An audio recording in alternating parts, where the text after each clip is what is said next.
Kumusta mga brad? Noong early 2000 nga po, isa sa mga tinuturing nilang legendary na motor ni Honda, wala iba kundi ang Honda XRM.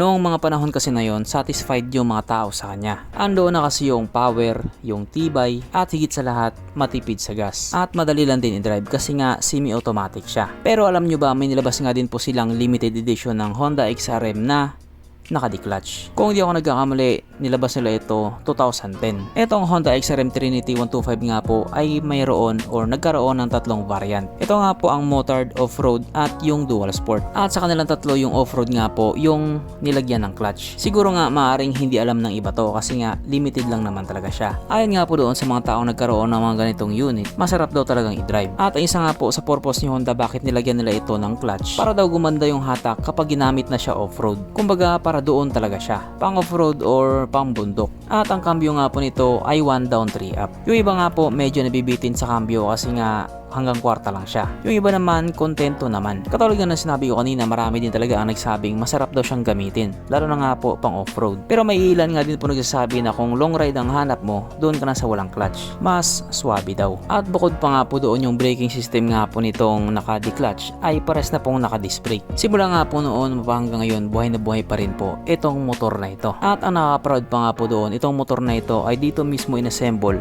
sa Pilipinas. At nung mga nakaraang buwan nga po, celebrate nila yung kanilang 9 million unit. Nasa 9 million na po yung XRM na nagawa nila. Kaya kung meron man daw dapat tawaging legendary na motor, ito na daw yon, ang Honda XRM.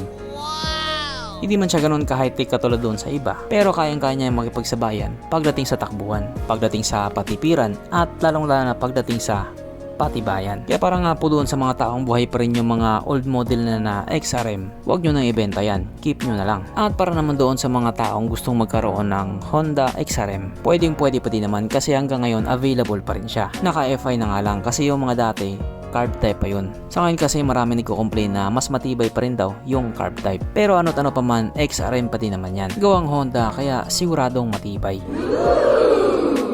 Pero kahit nga po ganun, wala pa din tayong bounce cape. Bye.